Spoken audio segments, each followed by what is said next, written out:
नमस्कार मु श्रीमती उषाराणी दास सरस्वती शिशु विद्या मंदिर ढेंकानाल आचार्य मु शिशु मानू पंचम षष्ठ एवं सप्तम शिशु मानू कोरोना समय रे श्रेणी प्रत्यक्ष शिक्षादान हो न पारुथिबारु किछि परोक्ष भाव रे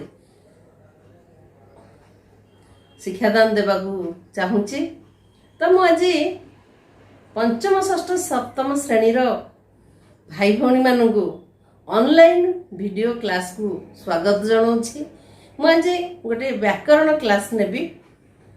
तो पिला माने आमे समस्त जानिचे जे कौन साहित्य बा भाषा पढ़िबा पूर्वरु आमको निश्चित भाव ता विषय किसी धारणा रखा पड़ी थाए।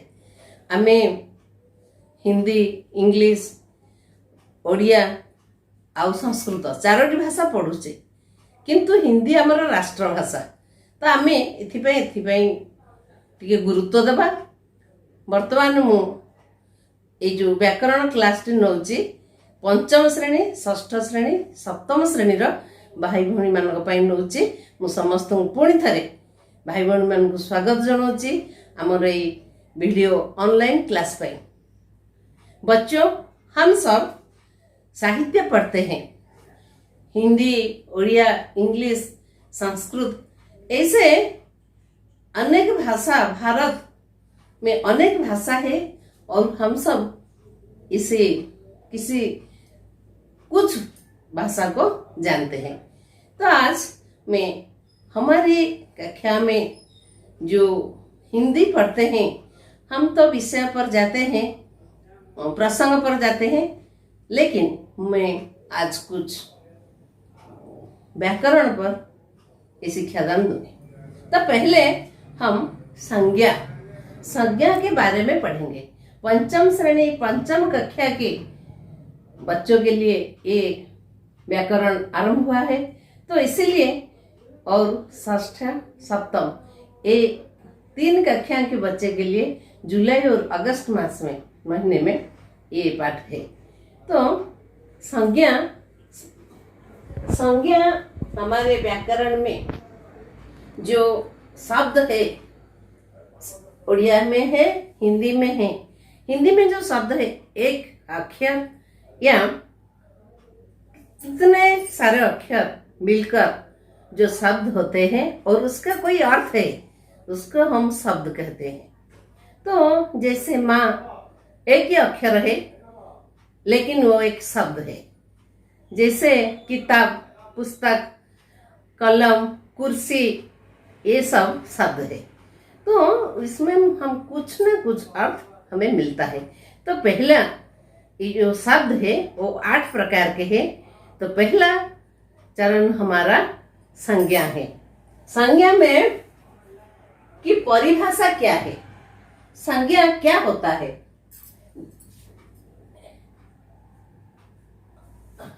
जो शब्द किसी व्यक्ति, प्राणी, वस्तु, स्थान या भाव आदि के नाम को संज्ञा कहते हैं। जिस शब्द में कुछ हम एक व्यक्ति का नाम राम, हरिश्चंद्र, विवेकानंद, सुभाष बोस ये सब नाम है, उसको भी हम संज्ञा कहते हैं। और इसमें प्राणी गाय, बैल, घोड़े आदि को, कौवा, इसको भी संज्ञा। वस्तु हम कुछ चीजें कुर्सी, कागज ऐसे वस्तु को भी संज्ञा कहते हैं। स्थान कटक, पुरी, बालेश्वर, भारत, यूरोप ऐसे सभी स्थान को हम भी संज्ञा कहते हैं। और क्या भाव? भाव का मतलब हमारे मन का भाव, दया, क्षमा ये सब गुण और बचपन, बुढ़ापा ये सब को हम भाव कहते हैं। इस सब का नाम को संज्ञा कहते हैं। इस सब चीज को हम संज्ञा कहते हैं। को नाम को संज्ञा। तो इससे ये संज्ञा का मतलब क्या है? संज्ञा का परिभाषा क्या है? संज्ञा किसे कहते हैं? किसी वस्तु, स्थान, व्यक्ति, भाषा, भाव आदि को हम संज्ञा कहते हैं। तो हम उड़िया में भी ये पढ़ते थे। अब संज्ञा कितने प्रकार के हैं? जब हम संज्ञा पढ़ते हैं उसे हम संज्ञा 5 प्रकार के हैं। 5 प्रकार के संज्ञा है। कैसे? व्यक्तिवाचक संज्ञा, जातिवाचक संज्ञा, द्रव्यवाचक संज्ञा, भाववाचक संज्ञा, समूहवाचक संज्ञा। तो संज्ञा जो 5 प्रकार के है वो हमारे दैनंदिन जीवन में आता है। तो पहले हम व्यक्तिवाचक संज्ञा पढ़ेंगे। जिस शब्द से किसी व्यक्ति, स्थान या वस्तु विशेष का बोध हो उसे व्यक्तिवाचक संज्ञा कहते हैं। जिस शब्द से हमें एक व्यक्ति का नाम, स्थान का नाम आदि का बोध हो, हम समझते हैं, उसे व्यक्तिवाचक संज्ञा कहते हैं। जैसे श्री रामचंद्र, सुभाष बोस और महात्मा गांधी, विवेकानंद जी, तो ये एक व्यक्ति का नाम है। और व्यक्ति स्थान जैसे कटक, पुरी, बालेश्वर, कपिलास, हिमालय, ये सब स्थान को समझाते हैं। वस्तु किताब, कुर्सी, टेबल, ये सब हमारा वस्तु है। तो हम व्यक्तिवाचक संज्ञा के बारे में जान गए। अब दूसरा जातिवाचक संज्ञा। जातिवाचक संज्ञा ऐसा है जिस शब्द से एक जाति या जाति का सभी पदार्थों का बोध होता है उसे जातिवाचक संज्ञा कहते हैं। तो जातिवाचक संज्ञा का मतलब हो एक जाति को समझाते हैं। जैसे गाय, गाय काले हो या भूरे हो सकते हैं, बड़ा होते हैं, छोटी भी होते हैं। तो गाय, समूह गाय, कौवा, समूह कौवा, मानव, मानव जाति को समझाते हैं, उससे जातिवाचक संज्ञा कहते हैं। तीसरी द्रव्यवाचक संज्ञा। जिस शब्द से किस वस्तु या द्रव्य का बोध होता है उसे द्रव्यवाचक संज्ञा कहते हैं। मतलब जिस शब्द से हमें कुछ ऐसे शब्द का, ऐसे वस्तु का बोध होता है जिसे हम गिन नहीं सके, जिसे हम देख सकते हैं, जान सकते हैं, और वो द्रव्य है। जैसे पानी, चाय, लकड़ी, सोना, वो सब द्रव्य है। तो उसे द्रव्यवाचक संज्ञा कहते हैं। वो तीसरा, पहला व्यक्तिवाचक, दूसरा जातिवाचक, तीसरा द्रव्यवाचक। चौथी भाववाचक संज्ञा। जिस शब्द से किस गुण, दशा, भाव आदि का बोध हो उसे भाववाचक संज्ञा कहते हैं। भाववाचक संज्ञा एक महत्वपूर्ण संज्ञा है जिसमें मानव का गुण जैसे अवगुण, क्षमा, दया, करुणा, स्नेह, सहानुभूति, ये सब भाववाचक संज्ञा है। और क्या? बुढ़ापा, बचपन और सुंदरता, ये सब भाववाचक संज्ञा है जो हमारे मन में होता है। वो संज्ञा को हम भाववाचक संज्ञा कहते हैं। और अब हम 5वीं प्रकार का संज्ञा जो समूहवाचक संज्ञा है इसके बारे में पढ़ेंगे। समूहवाचक का अर्थ कुछ चीजों सामूहिक भाव में है।